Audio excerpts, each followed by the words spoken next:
And it's lovely to see that sea of red out there. Occasionally there's a bit of blue, which is very disappointing. We don't support New South Wales this side of the border. Anyway, thank you all for coming, and what we're doing is just changing the program to give the Janome rep time to get here. So that gives me time to introduce Charlotte Scott to you. Now, Charlotte is one of the tutors that we've brought in through the Barbara Meredith Trust. She's come from New Zealand, so there will be a slight accent, and we'll interpret if we need to. Now, Charlotte's a little unusual in that she started quilting when she was having a baby. No one's done that before, have they? And Charlotte now is well renowned. She's travelled extensively, tutoring and lecturing and running workshops. This morning, just an example, she stepped up and said, I see you've got a gap in your hall. One of the bays didn't have any quilts in. And Charlotte said, here's 3. Please go and hang these up just to fill that gap. So that's the sort of person that Charlotte is. So thank you. Charlotte's work is from the natural environment, and you'll see some of the beautiful, beautiful work that she's done. So I'm going to shut up and let Charlotte go for it.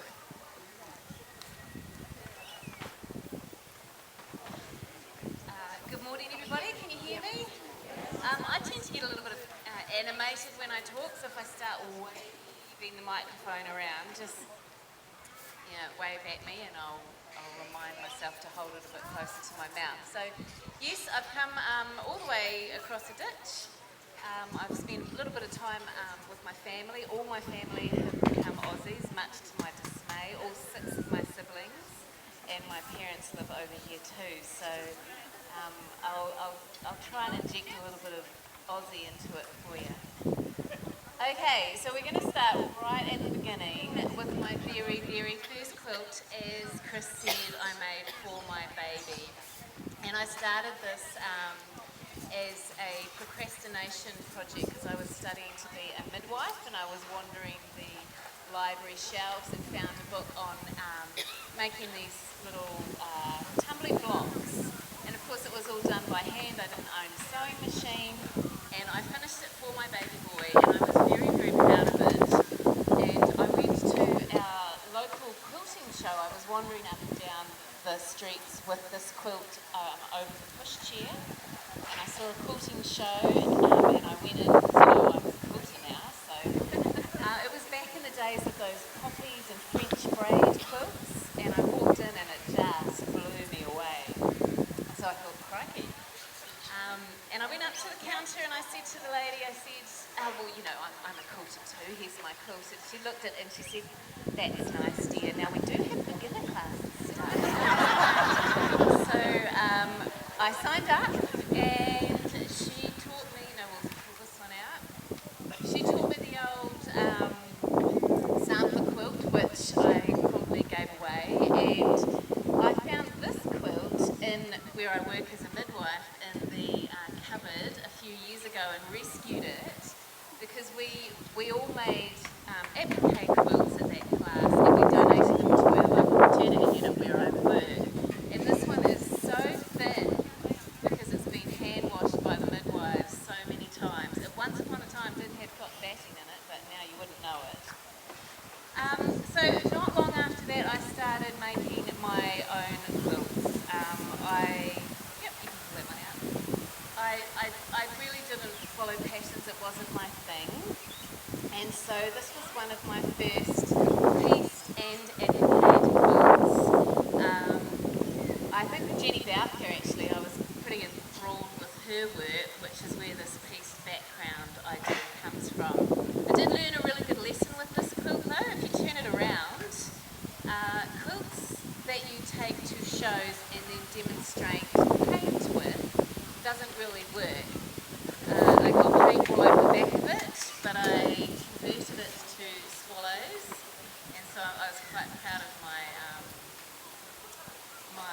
what would you call it?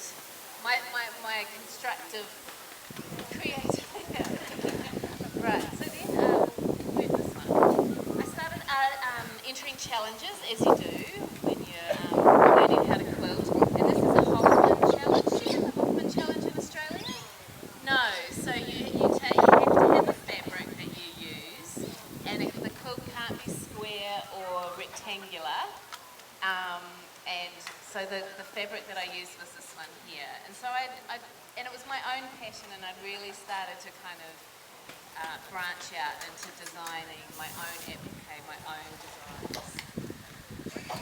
And so then I started entering competitions because it's the next thing that you do. And this is my first prize-winning quilt. It won a Merit Art Award and first-time entrant at the TOEFL Symposium. And I wouldn't be able to tell you how many years ago that was. That was a bit of serendipity. So I started using silk organza in my quilts, and this quilt has a whole layer of silk organza over the top. And these are tui, which a lot of you will know tui birds in New Zealand. And they were all meant to travel one way up the quilt because they're cotton fabric underneath my silk organza. And then I printed with paint the tui on top into the silk organza layer just to add a little bit of depth.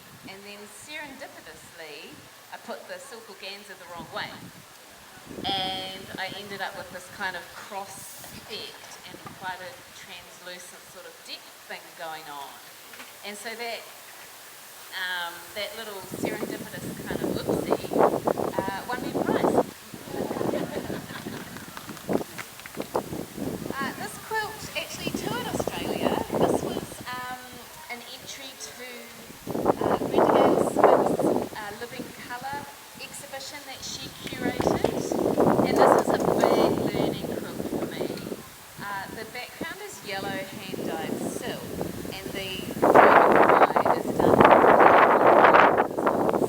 and I thought I had colour theory down pat. You know, the opposite to blue on the colour wheel is orange.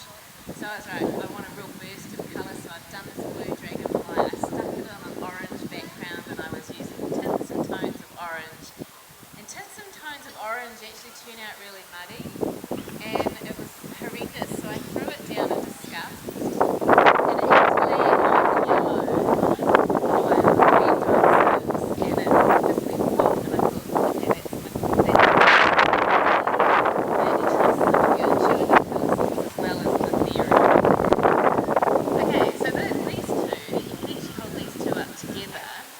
They are the same scene, which is Pine Island in Auckland, where I live, and they are done in my hand-dyed fabrics and my silk organza. So there was an exercise in how different colour can make your quilt. I was really moving into using a lot of silk organza at that stage.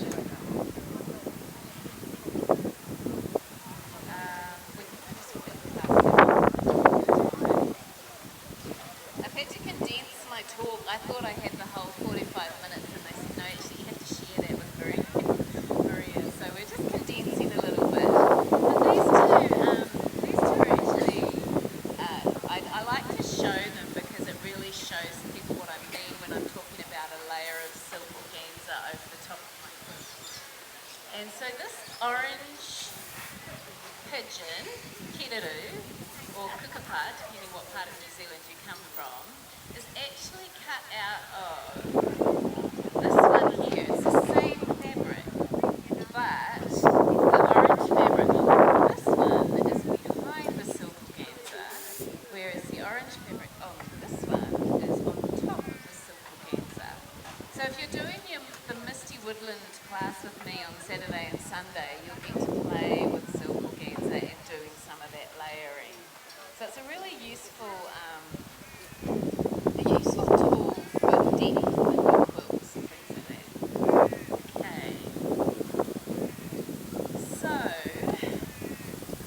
this one is called Thicket, and it's probably one of the earliest examples I have of when I started to use upcycled materials in my quilt. So it's a little bit spooky and a little bit weird with this skull here, but it was a comment on, I was thinking about fairy tales, you know how deep some of them are, and those secondary messages are a bit dark, so that's why it's a little bit weird. But this skull, the skull is a doily, and you can see it here, it's got the cutout pattern of the doily. So I was beginning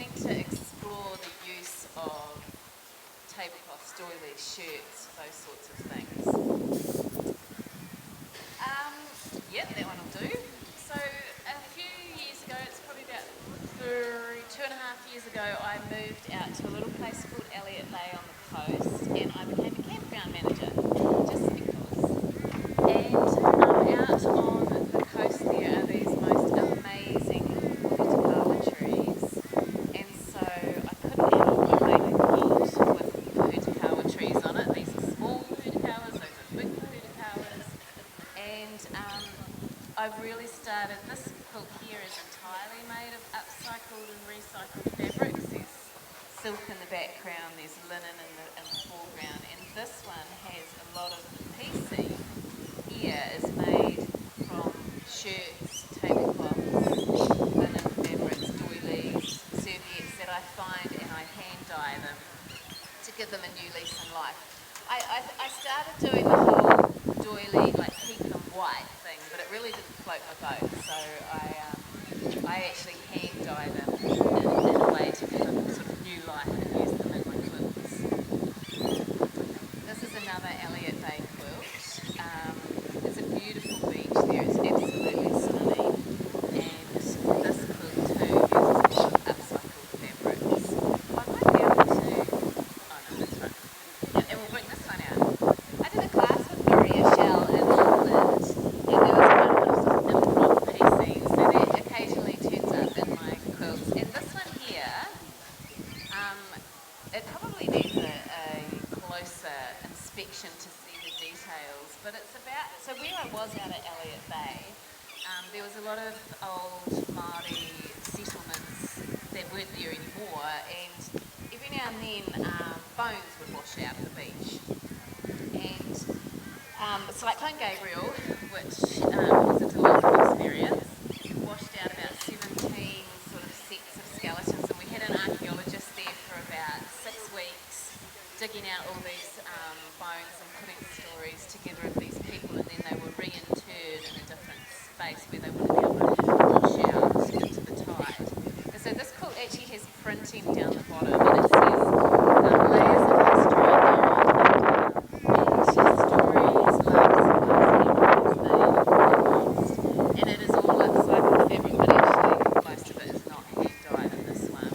By using my silk organza technique to layer on this foliage and this purple, and you won't be able to see, but there's a few bones printed on there and birds in a big circle, but just for a little bit of context. Okay, so these two quilts probably need to be